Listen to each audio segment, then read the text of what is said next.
Nagsimula ang lahat sa isang pagdiriwang ng kaarawan na may kakaibang tensyon.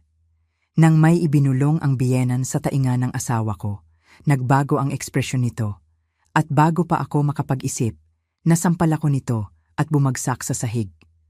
Habang nakahiga ako roon, napagtanto ko ang masakit na katotohanan nang makita ko ang isang email sa aking screen. Ang pagbibigay ng Harrington Trust ay nangangailangan ng tuloy-tuloy na marital status na hindi bababa sa 20 taon ng walang anumang separation filing. Habang ipinapasa ko ang impormasyong ito sa aking encrypted server, nakita ko ang pagpasok ng abo na Boston Dawn sa pamamagitan ng mga mamahaling kurtina ni Jaime. Paglabas ni Jaime mula sa banyo, nababalutan ng tuwalya ang kanyang baywang, bumuga ang usok. Kahit na 38 na siya, kahanga-hanga pa rin ang kanyang katawan, ngunit ang kanyang mga mata ay may bakanting tingin na napapansin ko na sa mga nakalipas na buwan. Maligayang kaarawan, Liza, bati niya. Ang kanyang mga salita ay walang buhay. Nang halikan niya ang aking pisngi, ang kanyang mga labi ay malamig. Excited si nanay para mamaya. Sigurado ako, naisip ko, ngunit sumagot ako ng may sanay na init. Napakabuti ni Victoria na inayos ang lahat. Hindi ko pinahintulutan na malaman niya ang yelo sa aking dibdib. Nang tanungin niya ako kung ano ang ginagawa ko, nagsinungaling ako na nirerepaso ko lang ang mga dokumento ng Westbrook merger. Tumango siya at tinanggap ito ng walang pagtatanong. Noong una kaming magkakilala 6 na taon na ang nakakaraan, si Jaime ay workaholic, ngunit ngayon, isa na lang siyang makinis na automaton na sumusunod sa utos ng kanyang pamilya. Habang naghahanda siya para sa opisina, bumalik ako sa aking walk-in closet, ang tanging lugar sa aming bahay na walang mga kamera. Inilagay ni Victoria ang surveillance system noong nakaraang taon, isang panukalang seguridad para sa kanyang anak at manugang. Sa loob ng closet, may natuklasan akong isang panel na naglalaman ng mga hard drive, isang backup laptop at 3 burner phone, aking insurance policy, aking sandata. Sa loob ng 4 na taon, naging perpekto akong karagdagan sa Harrington Dynasty. Nagtapos sa Harvard Law, isang umuusbong na bituin sa isang prestihiyosong corporate law firm, miyembro ng board ng charitable foundation, at tapat na asawa ni Jaime Harrington, tagapagmana ng isa sa pinakamatandang yaman ng New England. Mahal na mahal kami ng mga pahina ng lipunan. Ipinaparada ako ni Victoria sa bawat function na parang isang premyadong kabayo. Walang naghinala na sa likod ng aking maingat na pampaganda at designer na damit. Bumubuo ako ng kaso na magpapabagsak sa Harrington Empire. Nagsimula ito sa mga pagkakaiba na napansin ko habang tinutulungan ko si Jaime na repasuhin ang ilang dokumento ng negosyo ng pamilya, mga numero na hindi nagtutugma, mga subsidiary sa mga bansa na may kahina-hinalang batas sa pagbabangko.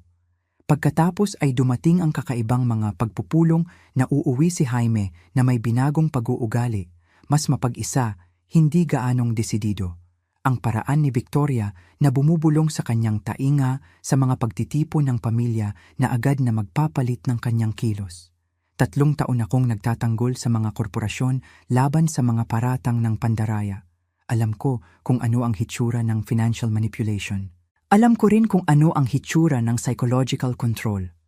Ang araw na natagpuan ko si Jaime na nakatitig ng walang reaksyon sa isang video na ipinadala ng kanyang pinsan na si Guillermo, ang araw na sinimulan ko ang aking lihim na investigasyon ng buong sigasig.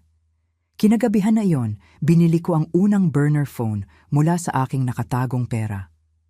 Kinuha ko ang isang micro SD card at ipinasok ito sa aking secure na telepono. Ang mga naka-encrypt na file ay naglalaman ng lahat, mga bank transfer sa mga offshore account, mga recording ng mga pagpupulong ng pamilya kung saan lantaran silang nagsalita tungkol sa pag-conditioning ng ilang partikular na tugon kay Jaime, ebidensya ng manipulasyon ng merkado at suhol sa mga opisyal ng federal. Nag-scroll ang aking mga daliri sa pinakabagong file, litrato na kinunan kahapon ni Thomas Whitley, ang di-umano'y childhood therapist ni Jaime, na nakikipagkita kay Victoria sa kanyang tahanan sa Back Bay. Ang parehong lalaki na binanggit sa mga dokumento bilang behavioral consultant at binabayaran ng 1.7 milyon buwan-buwan mula sa isang Harrington Shell Company. Tiningnan ko ang aking relo, 7:15 a.m. Halos oras na para maging si Liza Harrington muli. Ibinukod ko ang lahat, isinara ang compartment at pumili ng isang konserbatibong St. John suit para sa korte ngayong umaga. Matatapos ang pagdinig ng Senador de la Cruz bago tanghali, binibigyan ako ng oras para magpalit para sa aking selebrasyon ng kaarawan sa paboritong Harborside Restaurant ni Victoria. Habang nilalagay ko ang aking pampaganda, sinanay ko ang aking mga ekspresyon sa salamin. Tuwang-tuwang sorpresa, mapagbigay na pagpapahalaga, debotong pagmamahal, ang parehong mga ekspresyon na isinuot ko sa loob ng maraming taon habang nangongolekta ng ebidensya laban sa mga taong nagpawalang saysay sa aking asawa at bumuo ng isang kriminal na negosyo sa likod ng isang pilantropong harapan. Lumitaw si Jaime sa pintuan, nakabihis ng perpekto sa isang custom na suite, maayos na maayos ang buhok. Dati, ang pagkakita sa kanya ng ganito ay magpapabilis ng tibok ng aking puso. Ngayon, inilista ko ang mga pagbabago sa kanya. Ang bahagyang lumiliit na mga pupil, ang microscopic na pagkaantala bago ang mga emosyonal na tugon, ang bagong tensyon sa kanyang panga. "Ang ganda mo," sabi niya ng mechanical. "Salamat, mahal." Tumayo ako at inayos ang kanyang perpektong ng kurbata. Sinuri ang kanyang mga mata para sa anumang kislap ng lalaking pinakasalan ko. Wala. "Makikita kita mamaya. Huwag mong hayaan ang iyong ina na maging labis sa mga sorpresa." Hindi umabot sa kanyang mga mata ang kanyang ngiti. Gusto lang niya ng lahat ng perpekto para sa iyo. Perpekto, ang paboritong salita ng mga Harrington. Ang kanilang perpektong pamilya, perpektong negosyo, perpektong kontrol. Habang kinukuha ko ang aking briefcase at mga materyales sa korte, nag-vibrate ang aking telepono sa isang text mula kay Victoria. "Suotin mo ang asul na Valentino mamaya. Mahal ka ni Jaime sa kulay na iyan." Isa pang utos na nakabalat kayo bilang payo ng isang ina. Nag-text ako pabalik ng isang nagpapasalamat na tugon. Pagkatapos ay pinili ang Crimson Dior na iniipon ko para sa isang espesyal na okasyon. Ang maliliit na paghihimagsik ay nagpapanatili sa akin ng matino habang inihahanda ko ang aking kaso. Sa Uber papunta sa courthouse, sinuri ko ang aking aktwal na gawaing kaso, pinaghihiwalay ang mga ito tulad ng natutunan kong gawin. Sa araw, ako pa rin si Liza Harrington, Corporate Defense Attorney. Umasa sa akin ang aking mga kliyente, at nakakatuwa, ang mga kasanayang nagpaepektibo sa akin sa kanilang pagtatanggol ang nagpagiba sa akin sa pagbuo ng aking kaso laban sa mga Harrington. Sa mga hakbang ng courthouse, sinuri ko ang aking secure messaging app. Kinumpirma ng aking contact sa SEC ang pagtanggap ng aking pinakabagong impormasyon. "Ipagpapatuloy sa susunod na linggo," sulat niya. "May kailangan pa ba mula sa iyong source?" Ngumiti ako habang nag-type pabalik. Isang huling piraso ang darating mamaya. Hindi alam ni Victoria na ang kanyang detalyadong bitag ng kaarawan para sa akin ay magiging Harrington unmasking mamaya. Ngayong gabi sa aking selebrasyon ng kaarawan, napapalibutan ng mga piling tao ng Boston at mga pinakamalapit na kaalyado ng pamilya. Magbabago ang lahat. Isinilid ko ang aking telepono at umakyat sa mga hakbang ng courthouse. Ang aking ekspresyon ay payapa, ang aking tindig ay kumpiyansa. Sa loob, binibilang ko ang mga oras. Ang perpektong harapan ay malapit ng masira at naroon ako, hawak ang camera phone, upang makuha ang bawat nakakapanirang sandali. Ang Hestia Gardens ay kumikinang na parang mirage sa gilid ng Boston Harbor. Ang arkitektura nitong salamin at asero ay sumasalo sa paglubog ng araw sa mga kulay ginto at karmin. Angkop, naisip ko para sa kung ano ang ipinangako na maging isang pagdanak ng dugo na nakabalat kayo bilang isang pagdiriwang. Ang restaurant ay may 3 buwan na waiting list, ngunit ang pangalan ng Harrington ay nakakuha hindi lamang ng reserbasyon, kundi pati na rin ng buong rooftop terrace. "Mrs. Harrington, maligayang pagdating." Halos yumuko ang matriarch nang dumating ang aming town car. Si Mrs. Victoria ay nagtatanong na tungkol sa iyo. "Sigurado ako," bulong ko. Tinanggap ang mechanical na braso ni Jaime. Tahimik siya sa aming pagmamaneho. Tinitingnan ang kanyang relo bawat ilang minuto na parang tinatansya ang kanyang pagganap. Ang elevator ay umakyat ng maayos sa rooftop at ginamit ko ang mga sandaling iyon upang pagtuunan ang aking sarili. Ang aking crimson Dior ay yumakap sa aking katawan na parang baluti. Ang kulay ay isang tahimik na deklarasyon ng digmaan laban sa direktiba ng asul na Valentino ni Victoria. Hindi man lang napansin ni Jaime ang aking pagsuway, isa pang senyales ng kanyang detachment. Bumukas ang mga pinto sa isang maingat na inayos na tablo. Ang mga kristal na chandelier na nakasabit sa mga invisible na kable ay lumikha ng ilusyon ng mga bituin na lumulutang sa itaas ng tanawin ng harbor. Ang mga puting orchid, ang signature ni Victoria, ay nagpalamuti sa bawat ibabaw at estratehikong inilagay sa buong espasyo ay humigit kumulang 50 bisita. Lahat ay nakangiti ng may sanay na init ng mga mandaragit. Maligayang kaarawan! Ang kolektibong pagbati ay bumalot sa akin kasing artipisyal ng pabango ng orchid. Si Victoria ay dumausdos pasulong, nagniningning sa midnight blue Chanel. Ang kanyang pilak na bob ay kumikinang sa ilalim ng mga chandelier. Sa edad na 62, siya ay nanatiling kahanga-hanga, ang grande dame ng Boston Society na ang kawalan ng awa ay nalampasan lamang ng kanyang kasanayan sa pagtatago nito. Mahal kong Laisa, niyakap niya ako. Ang kanyang pabango na iris ay bumalot sa akin na parang chloroform. Hinaplos ng kanyang mga labi ang aking pisngi habang ibinulong niya. Mas bagay sana ang asul kay Jaime para sa mga litrato. Gusto kong surpresahin ang lahat, sagot ko, tinapatan ng kanyang matigas na init. Kahit sa aking kaarawan, kumislap ang kanyang mga mata. Ang unang tunay na tugon na nakita ko mula sa kanya sa loob ng maraming buwan. Agad siyang nakabawi, inilink ang kanyang braso sa akin upang iparada ako sa aking selebrasyon. Narito ang lahat ng mahalaga, anunsyo niya.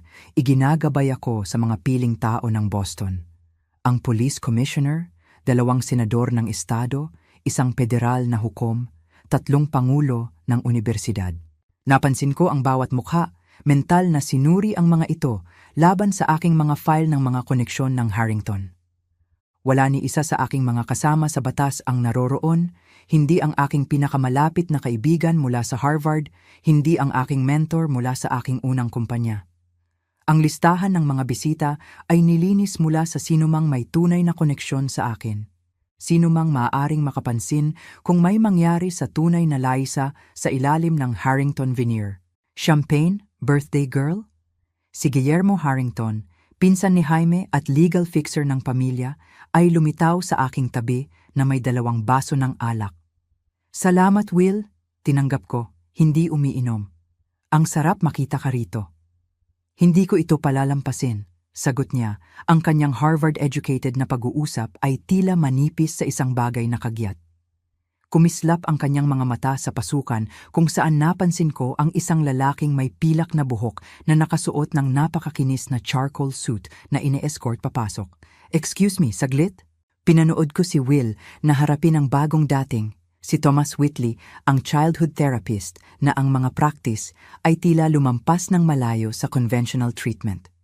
Ang lalaking nakatanggap ng buwanang bayad na nakategorya bilang behavioral maintenance sa mga pribadong ledger ng Harrington. Isang server na may canapes ang nagbigay ng perpektong panakip upang lumapit ako sa kanilang pag-uusap. Kailangan ng pagpapabilis sa timeline, sabi ni Will, nakatalikod sa party. Hindi na muling magpapalawig ang mga trustee. Ang pagtulak sa protocol ay nagdudulot ng kawalang tatag. Sagot ni Whitley, ang kanyang clinical tone ay hindi maipagkakamali kahit sa mahinang pag-uusap. Kailangan ng conditioning, wala na tayong luxury na yon, putol ni Will. Ang mga obligasyong kontraktwal ay malinaw. Kung hindi siya ganap na kontrolado sa petsa ng pagbibigay, napansin nila ang aking lapit at maayos na lumiko sa pagbati.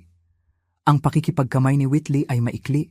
Ang kanyang mga mata ay sinuri ako ng may clinical detachment. Mrs. Harrington, maligayang kaarawan, sabi niya. Mukha kang nagniningning. Salamat Dr. Whitley, binanggit ni Jaime na baka dumalo ka, pagsisinungaling ko. Ilang taon na ba? 15 taon na yata, mula nang magtrabaho ka sa kanya? Sumikip ang kanyang ngiti. On and off, ang mga Harrington ay mas parang pamilya kaysa kliyente. Napakaswerte para sa lahat, sagot ko, napansin ang bahagyang paglawak ng kanyang mga pupil. Kinabahan siya, mabuti. Sa susunod na oras, maingat akong lumibot, ginagampanan ang aking papel habang inoobserbahan ang dynamics ng silid. Si Victoria ay nanatili sa sentro, ang kanyang tawa ay teatral, ang kanyang mga mata ay patuloy na sinusubaybayan ako sa tuwing lumalapit si Jaime sa akin. Ang kanyang atensyon ay lumakas, na parang nagmamanman ng isang eksperimento sa laboratorio.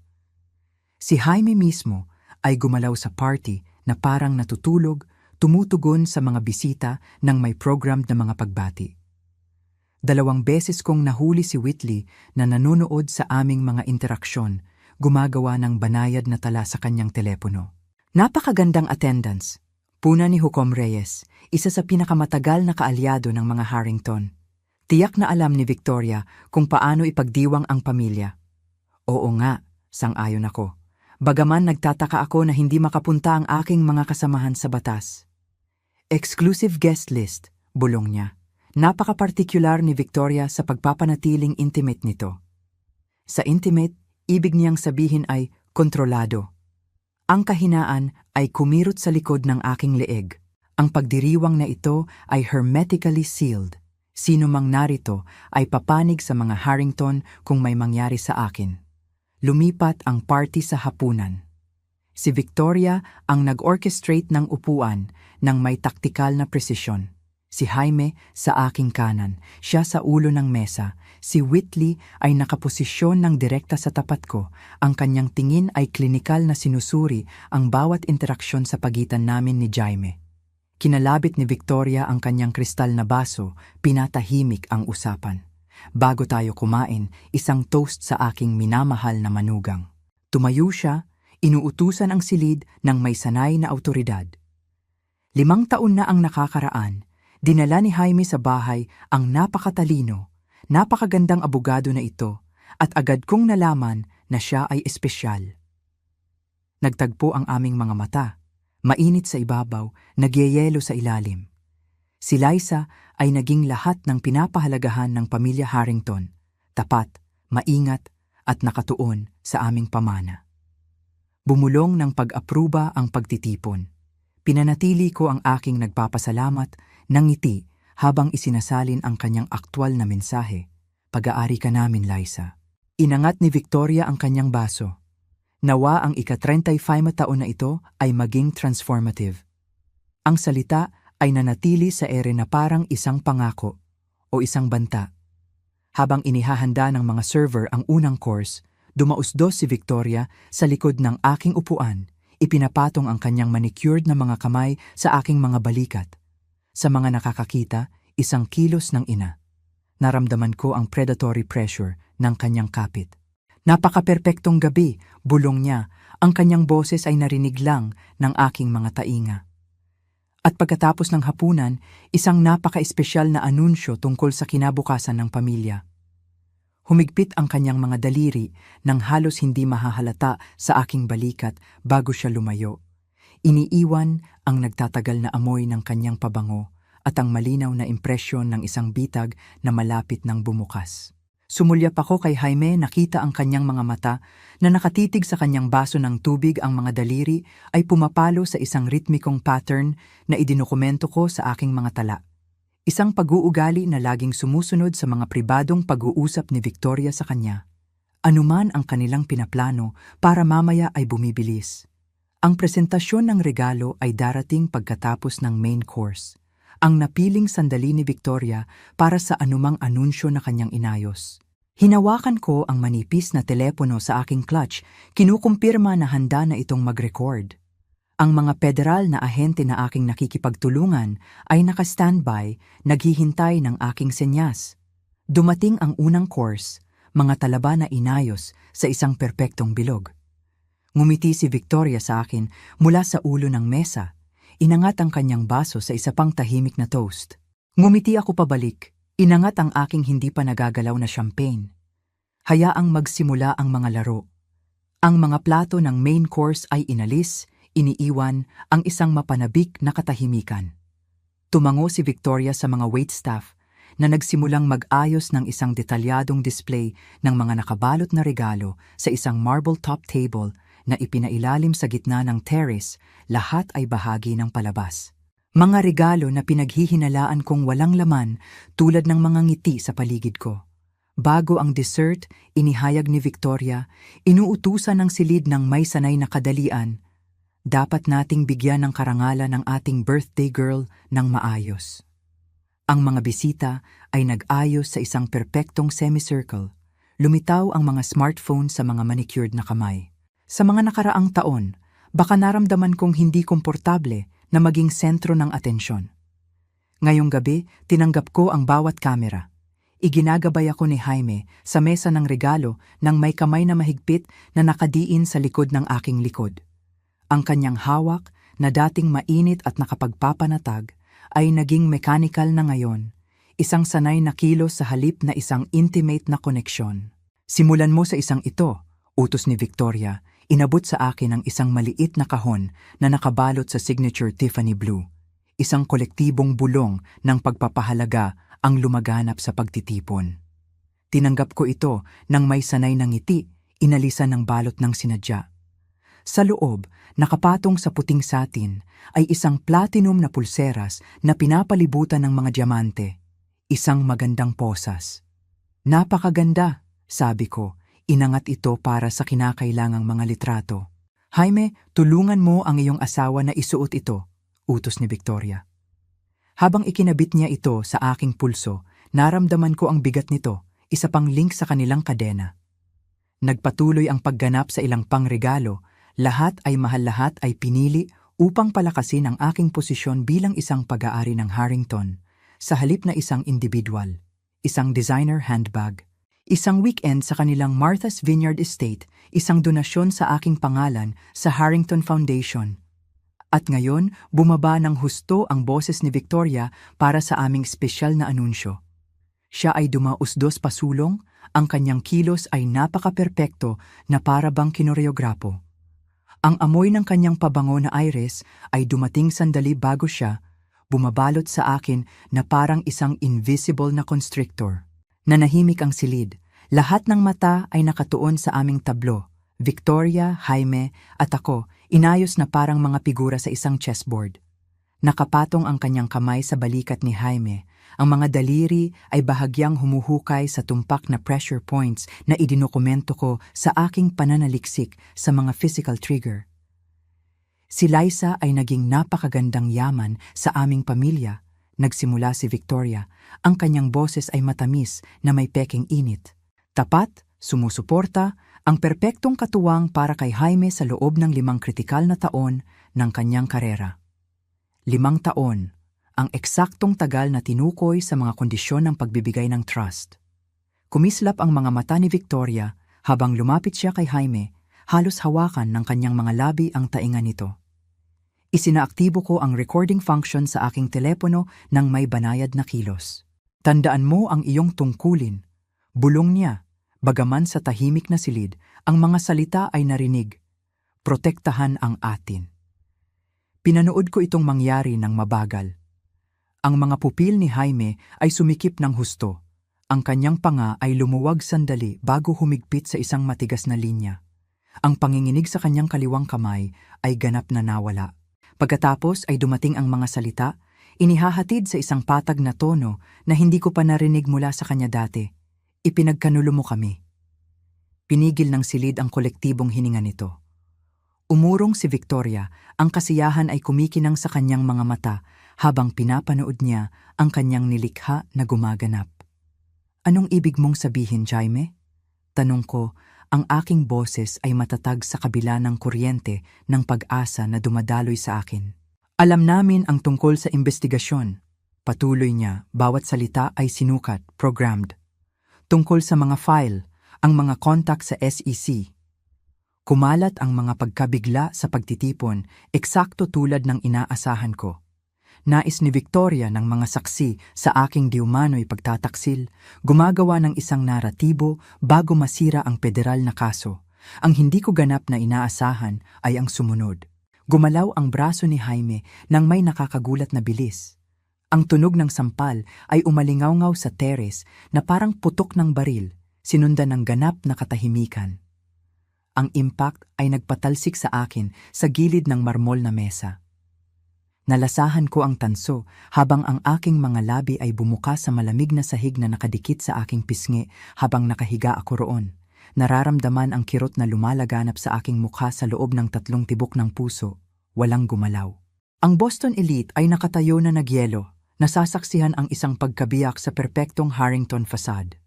Pagkatapos, habang gumagalaw si Victoria upang magsalita upang ibalik ito sa isa pang naratibo, ang disgrasya na asawa ay dapat na yumukod, marahil ay humiling, marahil ay mahinang nagbabanta bago maalis. James, he snapped, tulungan ang iyong asawa, malinaw na hindi siya mabuti.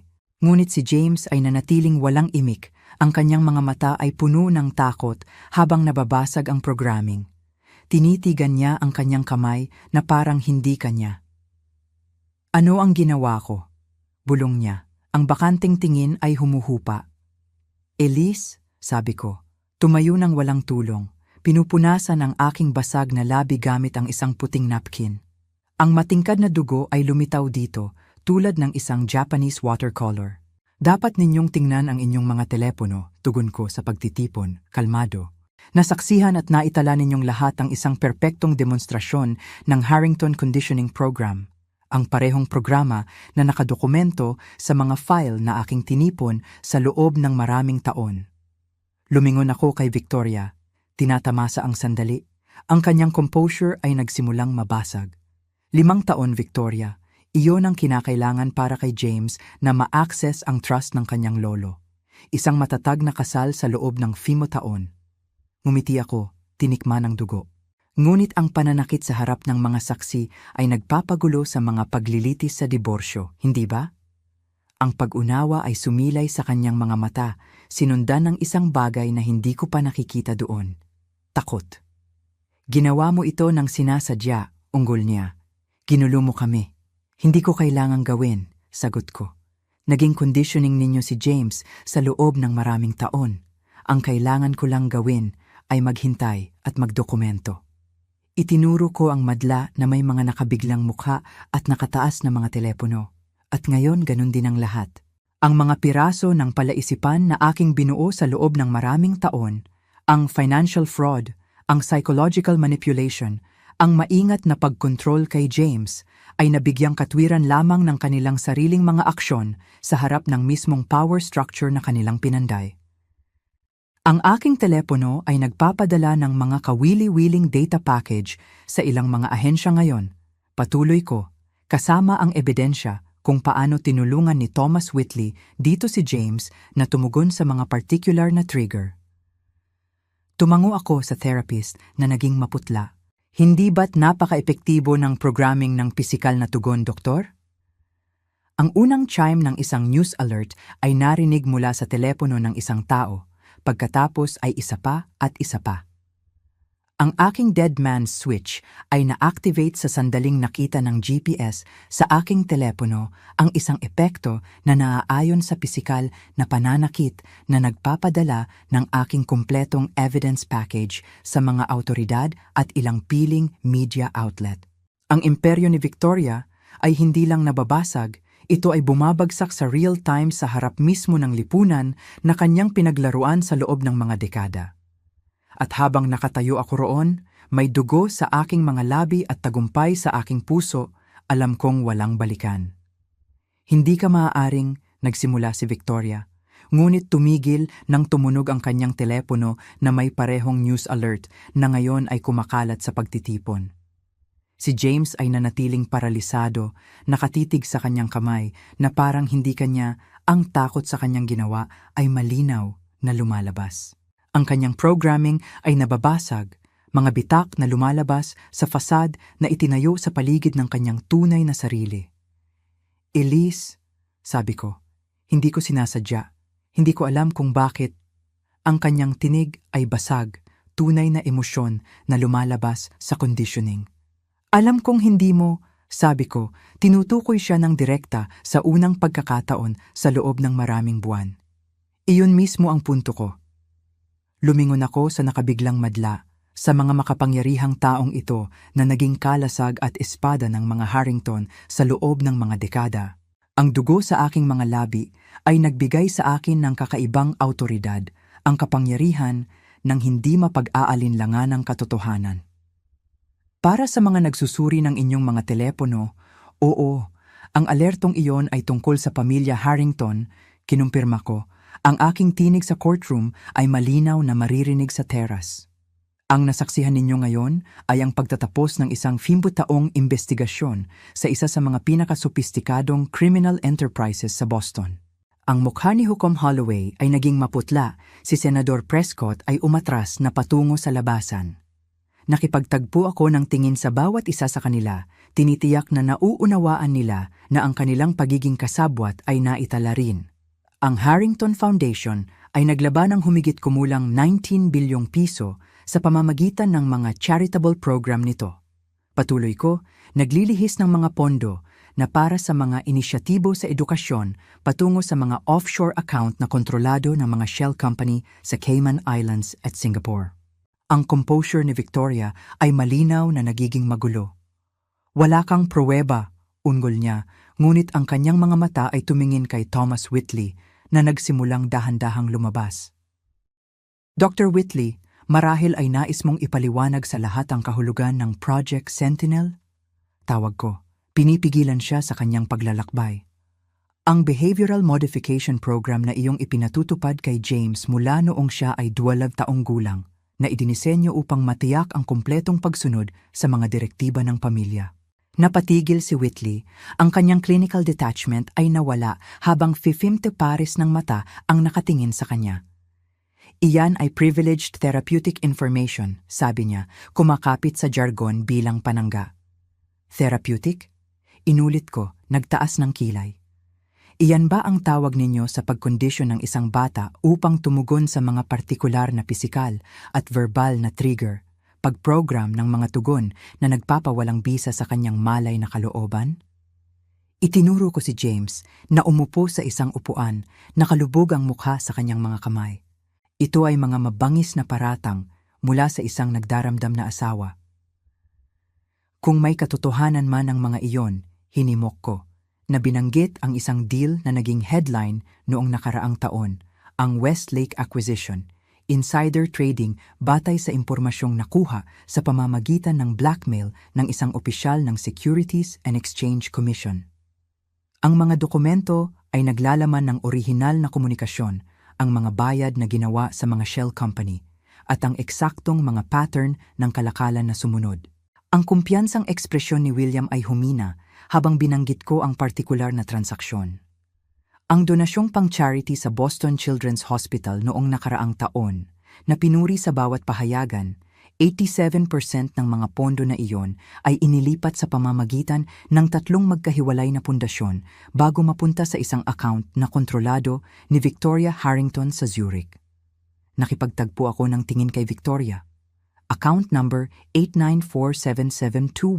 894772133344412 na binuksan sa ilalim ng pangalang Helen Maren, ang pangalan ng iyong ina bago siya ikasal.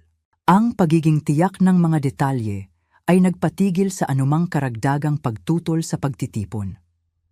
Ang mga telepono ay ginagamit na ngayon hindi lamang upang basahin ang mga alerto kundi upang maghanap ng mga kumpirmasyong impormasyon. Ang ebidensya na aking tinipon sa loob ng maraming taon ay nagiging publiko sa real time. Si Victoria, na laging strategist, ay sinubukang bawiin ang kontrol sa naratibo.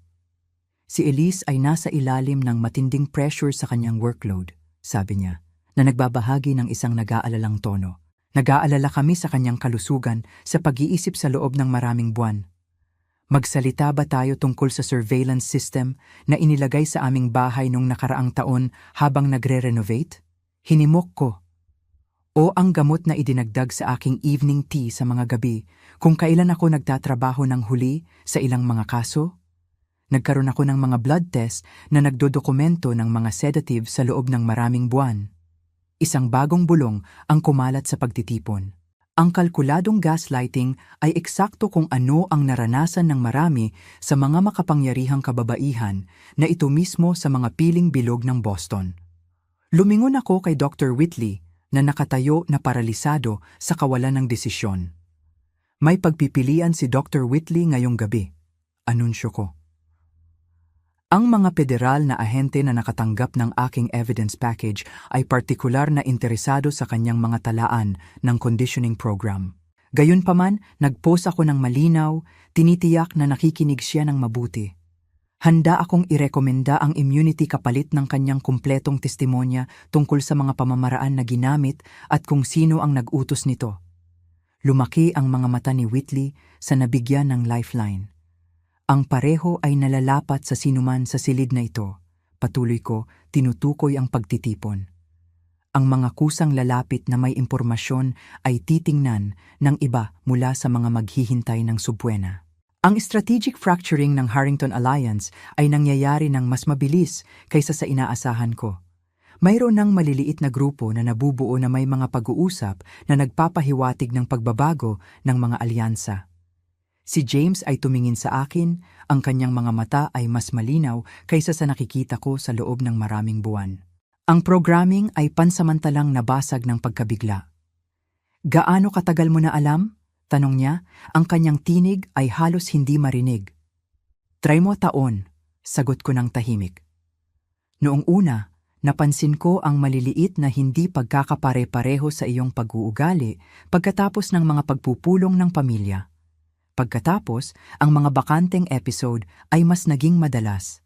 Ang huling piraso ay ang paghahanap ng pangalan ni Whitley sa mga talaan ng pagbabayad na iyon. Hindi ko kailanman nais na saktan ka, bulong niya, tunay na paghihirap na lumalabas. Alam ko, sabi ko, at ibig kong sabihin. Iyon ang dahilan kung bakit ako naglaan ng 30 taon sa pagbuo ng kasong ito sa halip na basta na lang umalis. Hindi ka lang ang biktima, sabi ni Victoria, na nakikita ang kanyang kontrol na tuluyang nawala, gumawa ng isang huling desperadong pagtatangka. Ito ay walang katotohanan, James. Sabihin mo sa kanila. Ngunit si James ay nakatitig sa dugo sa aking mga labi. Isang kakilakilabot na pagkilala ang sumilay habang ang mga alaala ay nagsisimulang masira sa conditioning. Ginawa mo ito sa akin, sabi niya sa kanyang ina, ang kanyang tinig ay lumalakas. Lahat ng mga sesyon na iyon kay Dr. Whitley noong bata pa ako ang mga espesyal na programa sa edukasyon tuwing tag-init. Hindi ito ang unang pagkakataon na ginawa mo ako. Hindi niya natapos ang pangungusap, ang takot ay lumalaganap sa kanyang mga tampok.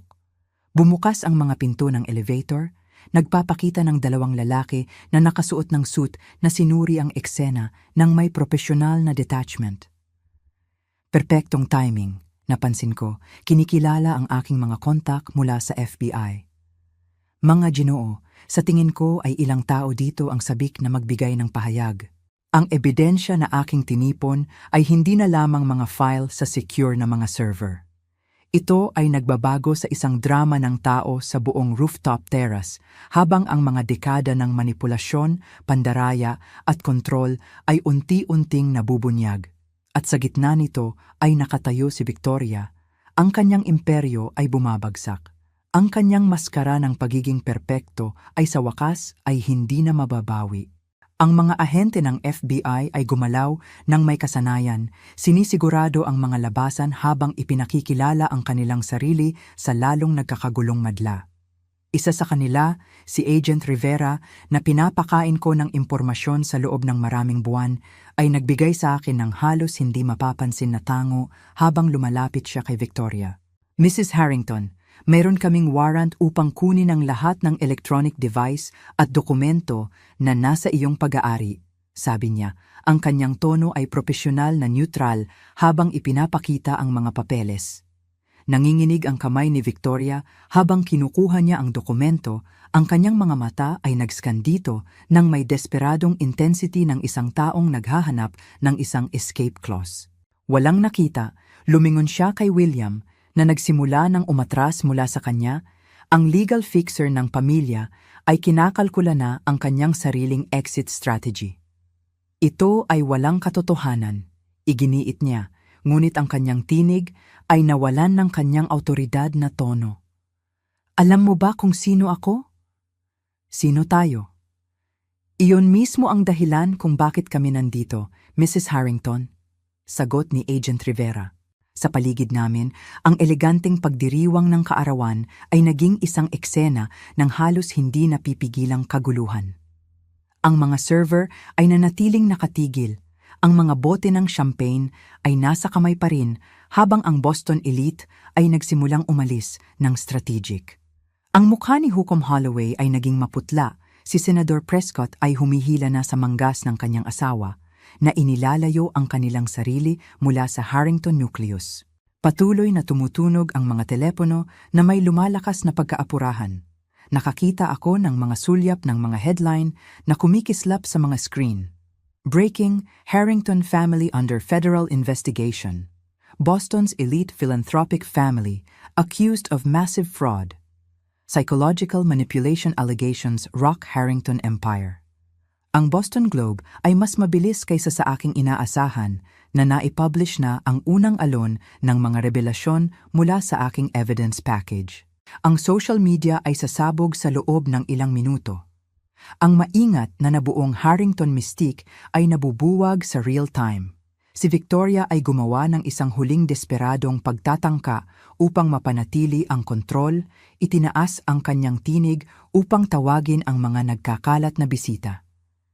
Ito ay lahat ng isang kakilakilabot na hindi pagkakaunawaan, isang pagtatalo sa pamilya na trahedyang napapamahalaan ng mali. Ang kanyang perpektong modulated na tinig ay bahagyang nabasag. Sigurado akong makakaasa tayo sa ating mga kaibigan. Victoria, ang police commissioner, na ilang sandali lang ang nakalipas ay tumatawa sa kanyang mga biro, ay pinutol siya ng isang mahigpit na ngiti. Sa tingin ko pinakamahusay na mag-usap tayo bukas sa pamamagitan ng abogado. Ang pag-abandona ay nagsimula, tulad ng mga daga mula sa lumulubog na barko. Ang mga makapangyarihang tao na nagprotekta sa Harrington sa loob ng mga dekada ay mabilis na kinakalkula muli ang kanilang sariling exposure.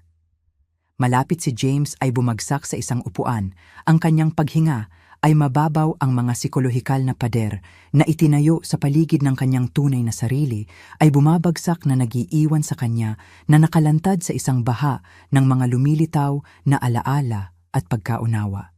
Ang mga tag-init sa lawa, bulong niya, ang mga mata ay hindi nakatuon, ang mga espesyal na aralin kay Dr. Whitley, ang mga sakit ng ulo kapag tinanong ko ang mga desisyon ng pamilya. Lumapit ako sa kanya ng maingat, hindi sigurado kung gaano siya katatag sa transitional state na ito.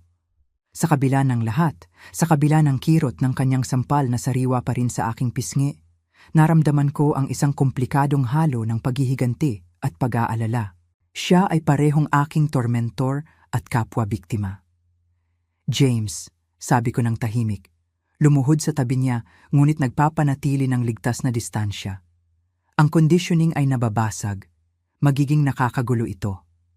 Ang kanyang mga mata ay nakita ako, mas malinaw kaysa sa nakikita ko sa loob ng maraming taon. Nasaktan kita, bulong niya, takot na lumalaganap habang inaabot niya ang aking basag na labi, huminto bago ako mahawakan. Hindi ko sana, pero ginawa ko.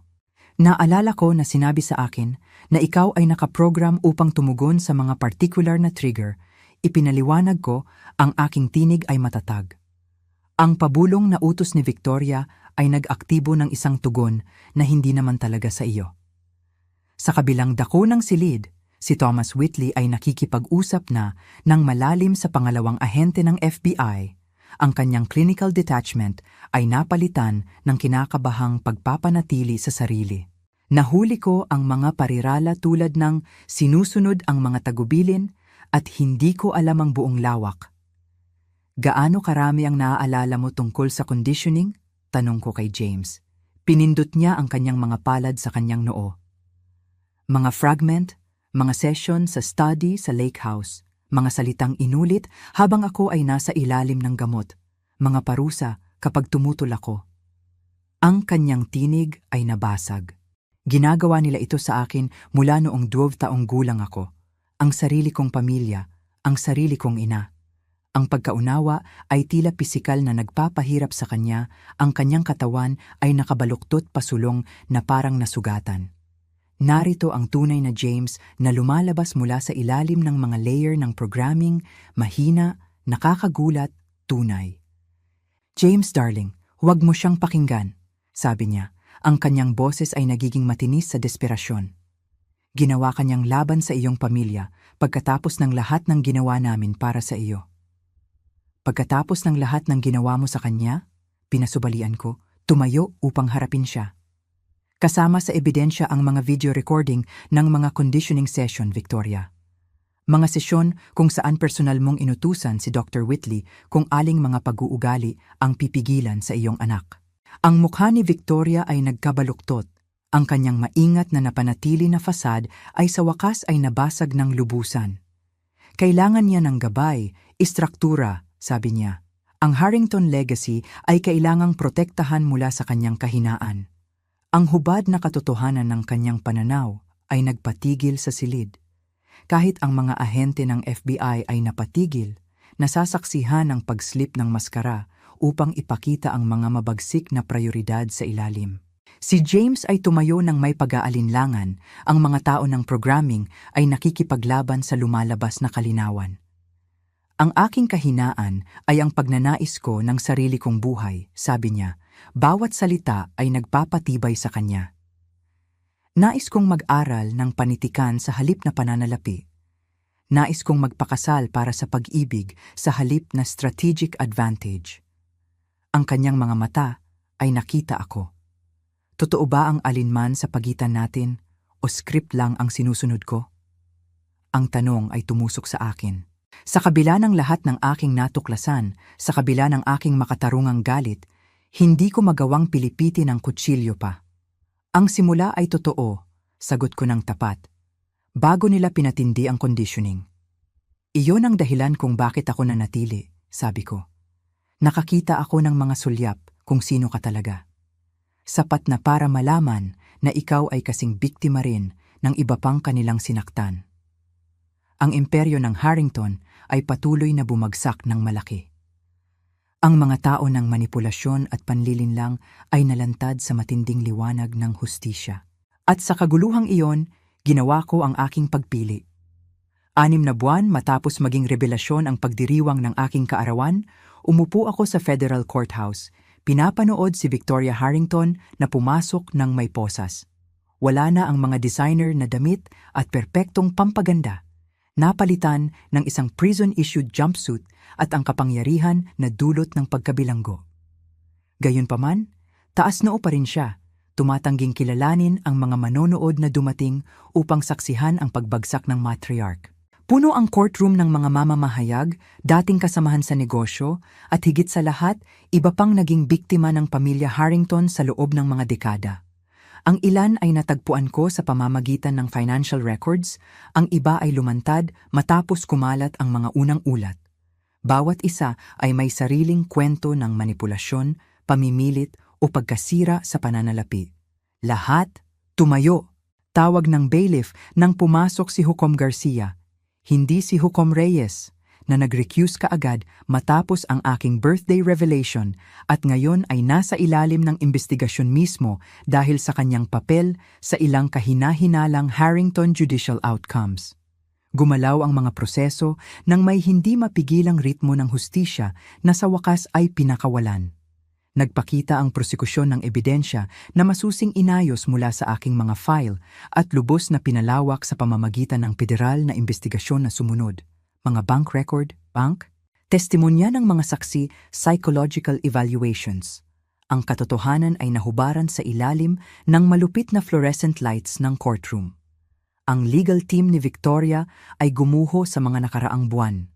Agad na naging state's evidence si Guillermo Harrington, inuna ang pagpapanatili ng sarili kaysa sa katapatan sa pamilya. Ang mga kilalang defense attorney na orihinal na kinuha ay isa-isang umalis habang nagiging malinaw ang lalim ng ebidensya. Ngayon ay nakaupo siya sa tabi ng isang court-appointed defender na tila nalulula sa pagiging komplikado ng kaso.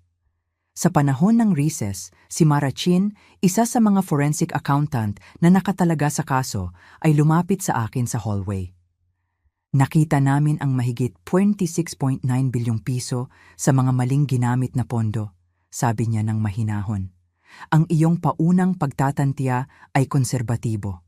Tumango ako. Hindi nagulat. Paano naman ang trust? Iyan ang interesanting bahagi, sagot ni Mara. Ang orihinal na trust document ng lolo ay naglalaman ng ethical operation clauses na pinigilan ng pamilya. Isinasaalang-alang ng korte ang paggamit ng mga orihinal na provision na iyon upang idirekta ang mga asset patungo sa restitution.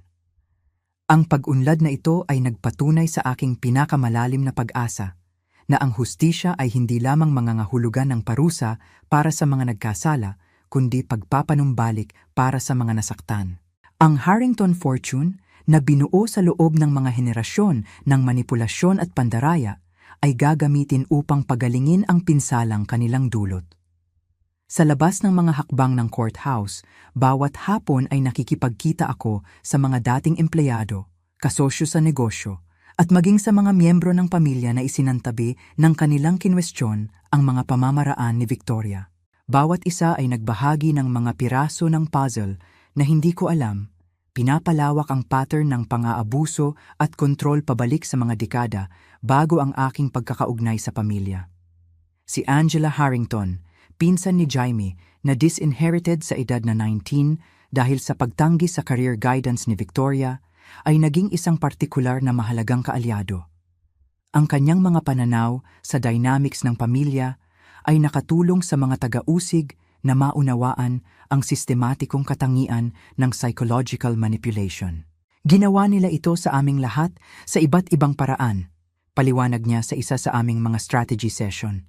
Ngunit si Jaime ang pinakamasahol ang naranasan pagkatapos mamatay ang kanyang ama. Nakita siya ni Victoria bilang susi sa lahat.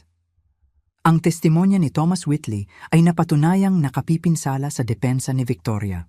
Bilang kapalit ng immunity, nagbigay siya ng detalyadong talaan ng mga conditioning technique na ginamit, ang mga partikular na trigger na inilagay, at ang mga tahasang tagubilin ni Victoria tungkol sa pag-unlad ni Jaime.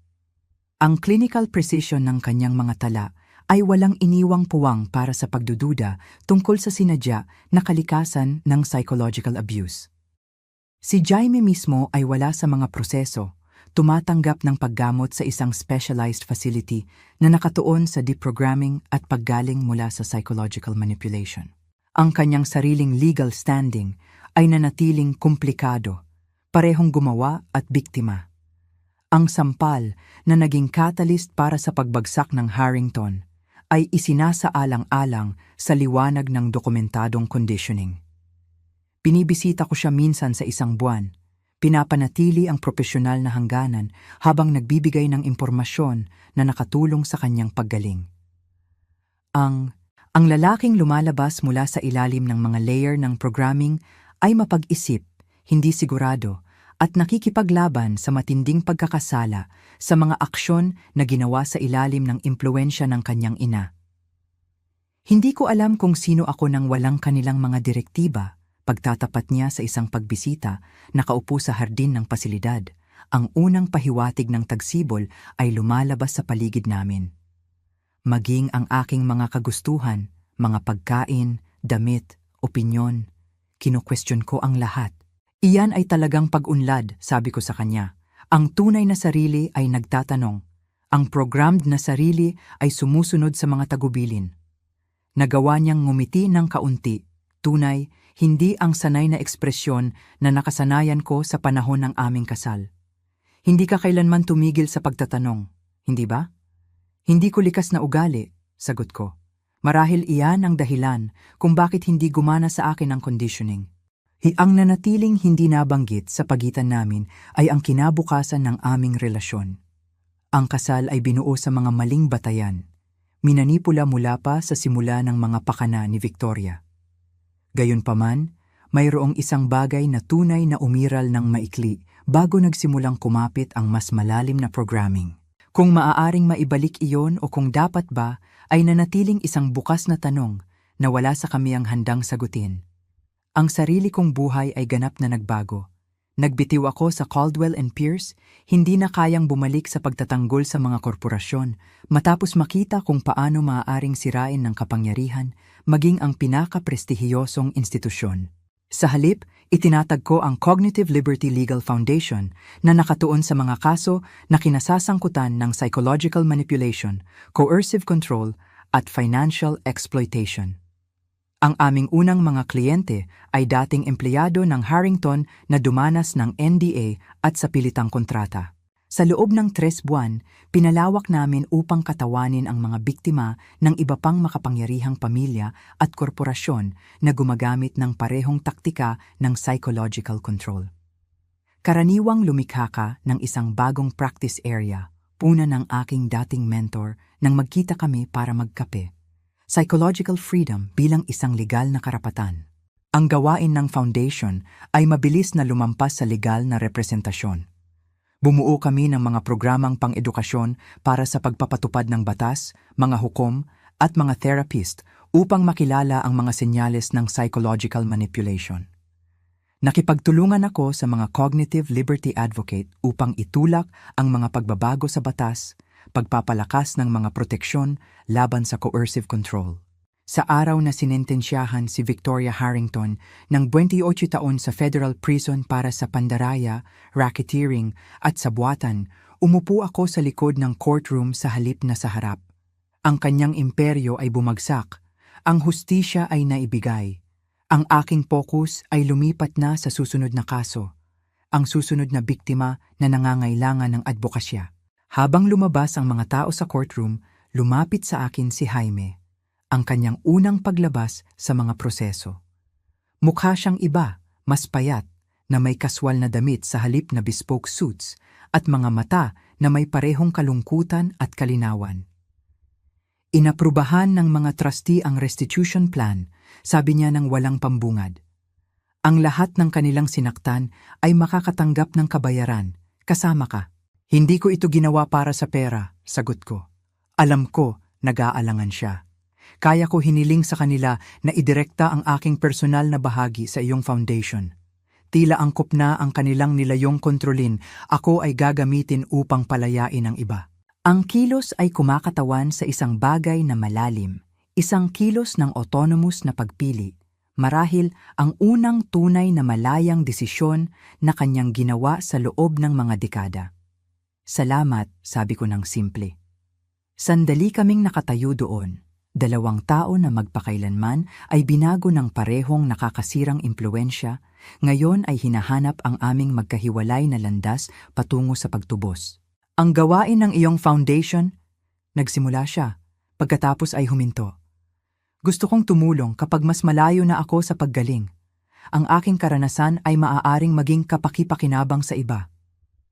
Maaaring, sumang-ayon ako. Habang naghihiwalay kami sa labas ng courthouse, wala sa amin ang nangako tungkol sa hinaharap. Natanto ko na ang Harrington saga ay hindi kailanman tungkol lamang sa pagbubunyag ng korupsyon o paghahanap ng personal na paghihiganti. Ito ay naging isang bagay na mas makabuluhan. Isang pagbawi ng tunay na pagkatao mula sa mga nais mag-program ng mga tao na parang software. Ang landas sa hinaharap ay magiging mahirap na may mas maraming makapangyarihang pamilya at institusyon na haharapin. Ngunit sa bawat kaso, bawat kliyente, bawat maliit na tagumpay, bumubuo ako ng isang bagay na hindi kailanman pag-aari ni Victoria Harrington sa lahat ng kanyang yaman at impluensya, isang pamana ng pagpapalaya sa halip na kontrol. Iyan marahil ang pinakaperpektong anyo ng hustisya.